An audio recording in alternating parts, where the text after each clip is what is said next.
4 degrees. Look at that, 4 degrees again. 5:23. 4 degrees.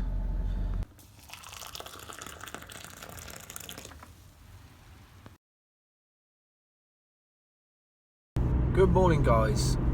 It's currently 5:29. I'm currently driving to Andy's house to meet him there so we can jump in the van. I thought I'd stick you on the dash mount today just to have a little chat before we get to work and show you the job. As you can see behind me, I've got a bit of Celotex and a bit of Unistrut. If you're wondering what that is from me doing a bit of sprucing up in the garden over the weekend. We had a massive shed and I got rid of the big shed and I stuck a smaller shed in the garden just to maximise the space that we've got, because our garden isn't that big. It's quite funny actually, because I put a Yale PIR connected to our home alarm that I installed in, and unfortunately we went out and well, I moved it and we went out and it was going off apparently when we went out, so for half an hour, whatever it was, annoying everybody, but unfortunately that's the way it is. So if it did annoy you, I'm sorry, and I'm really sorry for the lighting in here because it's so early. So there's a couple of questions I want to answer. People keep asking me how I got into the trade. I'm guessing this is from the younger generation trying to come up through the ranks, which is good. So what I did is I left school and I got myself an apprenticeship.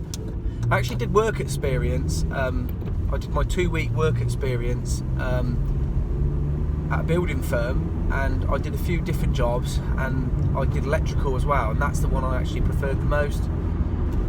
And so that's what I pursued when I left school. I left school, I didn't stay on, I didn't do A-levels or anything. I left school, I got a modern apprenticeship and I did that, and it's actually 4 to 5 years of training once you know what I mean, and account everything, day release and block release and stuff. So yeah, I did that, and then I got qualified. Couple of other things I want to clear up. This house basher malarkey. Yeah, at the minute I'm currently a house basher. I'll give you that. But if you don't know me, you can't really say that I'm just a house basher, because you don't know my work history. So I'm actually going to give you a little bit of my work history. When I finished my apprenticeship, I stayed on with the firm for a while, and then I left just due to them losing a contract and not needing the 10 apprentices that they had coming up through the ranks. So unfortunately they got rid of us all. So I left, went to another company, and I worked doing air conditioning and shop fitting, which I didn't really like because it's a complete bodge. Shop fitting is, it's just it's not a thing that I want to get into. I've done it once before and I hated it. Air conditioning was fine. That's something I actually want to get into and do the full install on, but that's something possibly in the future. So yeah, I did that, and then I tried different other firms, and I you know what I mean, you just know you can't get on, and I found another firm in Oxfordshire, and actually stayed with them for 10 years doing mostly big jobs, hospital contracts, so conduit, tray, trunking, armoureds, 240mm armoureds, not tiny little 10mm armoureds, which is fine because that's what we do on our day-to-day stuff, but I'm talking big stuff. So IPS panels, UPS panels, computer ring mains, high integrity earthing, dual earth sockets. That's another thing we're going to get onto. So yeah, so I'm not really a house basher. If you actually did work with me, you would know that I'm not a house basher. So this is something that, you know, in the last sort of year and a half, this is what I've got into, going self-employed.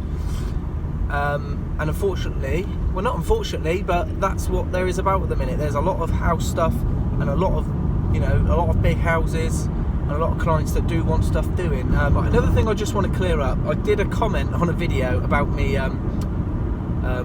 singly sleeving the earths, and I said that I saved 5p a socket. I was actually joking, and some guy took it really seriously. I'm not going to mention any names, but he's obviously a keyboard warrior. He took it really seriously, and he got really upset about me saying that I save 5p a socket. I was always joking. You know, people were criticising me for putting the earth in the same sheath and giving it a twist. I can't see that being a major problem, but yeah, if you're going to do it testing after, you know, you've got to take a bit of sleeving off and do that. So it's not really the biggest problem in the world, but from now on, guys, I really promise to double sleeve my earths up in the different sleeving and stuff. So I'm really sorry for that. Yeah, it's not the worst thing in the world. Right, one other thing, or a couple of other things. Some guy wanted some longer video, so this is going to be a longer video today. Let's see how it works out. A little bit is me obviously talking rubbish to you guys, but you know what I mean, I can't spend 15-20 minutes walking around the job, so I thought I'd have a little chat with you. Any more questions? If you like this little chat section, we can keep it in and I can answer some questions in the morning or whatever throughout the day. Another guy didn't like that I didn't connect the socket up using both earth terminals. If you know why a socket has 2 earth terminals, you'll know why you have to connect it, and you know what I mean. People with a little bit of knowledge is dangerous. The dual earth sockets are actually for high integrity earthing, where you need 2 earth terminals on a socket. In a house with, you know, where someone's going to plug a Hoover in and a TV and a lamp, you don't actually need to use the 2 earths. I find it better to put the 2 earths in one terminal because, one, it increases the cross-sectional area of the cable, so you know you're going to bite down on the cable nice and tight, and you're going to get no high resistance joints.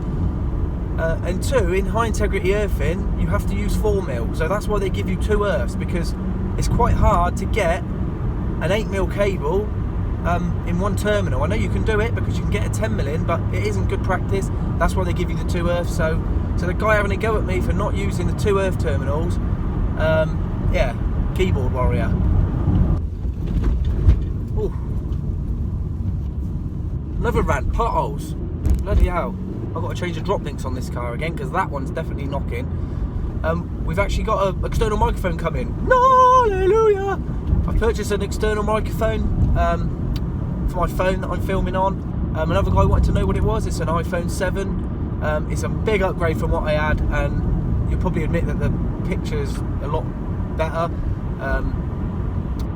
But obviously when I do a flip on the camera, the microphone is a bit quieter, so I've actually got an external microphone coming.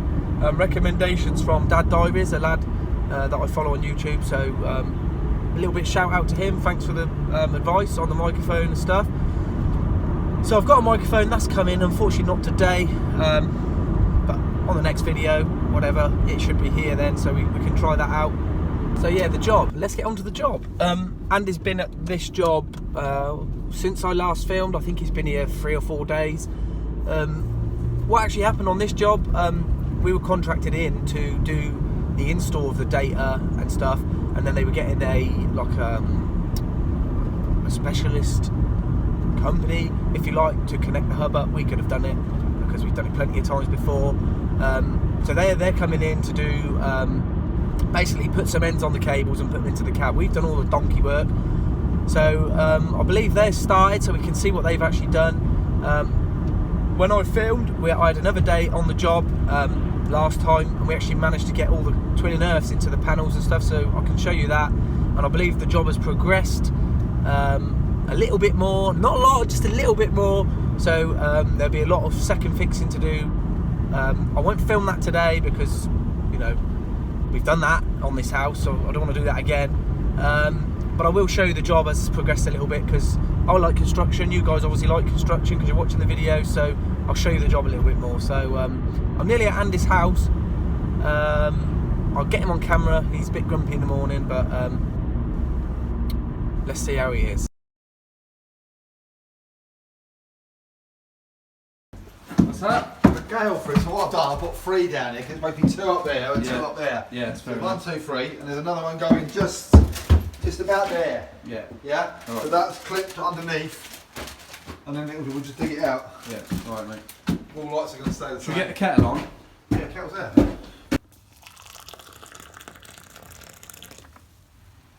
First is, I've got a schedule here tells me wire circuits, and we've brought them through the relevant hole. And this is all the DIN rail for this, so that corresponds to number 1, 2, 3 and 4. That's 1, 2, 3 and 4. All I'm going to do is strip the cables, get them made off, and then I'm going to start doing some insulation resistance test on ones we haven't tested yet, and then do some R1, R2s. I'm going to record them on an old test sheet and do it that way. But these are the dimming modules, and then these are the switching modules in this other panel. All these Lutrons. So yeah, so it's not going to be a very interesting video today, but I'll document little bits and bobs as we go through. I think we're already up to sort of 14 minutes on the video, so I don't want to bore you too much. But these are powered by a 6mm. Taking into account, probably on this job you've got 200 LEDs, and they're only I think they're 10 watts. 10 watts of fitting, so you do the maths. So it's never ever going to pull. You know, that's on a 32 amp, so it's never going to pull that. So there we go. Look at this, a little bit of luxury on the job. That's going to make all the difference today. That's what I've got to spend most of my day up here testing this lot. Using the KT65 Q-Tech with a phase rotation. And just shorten all these back and labelled them all to be relevant. Circuits in there, whatever you want to call it. And then what we're going to do is do some... A little bit of heat shrink on there. A little bit of heat shrink on there, allegedly. I'm going to run around with a tester, and he's going to stay at the panel. We're actually going to make a lead up, because we haven't got any power yet, obviously, so we're going to run it off our socket, just so we can do an earth loop, and then we'll actually compare our earth loops with the real earth loops when we do the earth loop testing. So, sweet, let's crack on.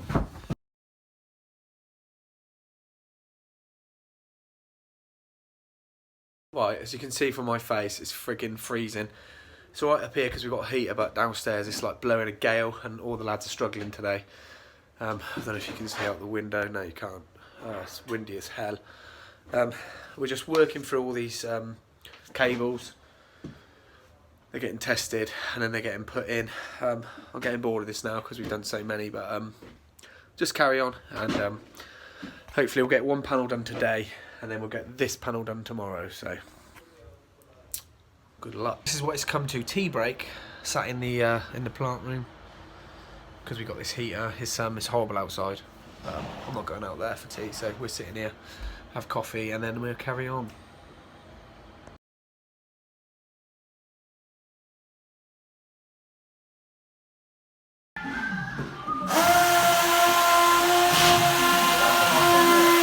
Pardon?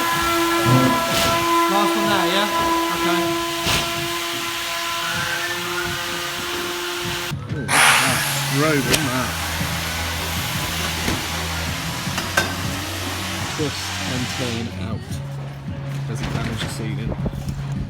It says. Comes off sometimes, and then you just drop it down. Go. No damage to the ceiling whatsoever. So the chippy is kindly covered our socket with his cupboard. Obviously on the drawing, we've gone with the drawing. They've built a bigger cupboard. So now we'll have to move that socket across. That smell of camembert, yeah? Right, that's the end of the day. I've got such a red face because it's been so cold today. It's not been pleasant today.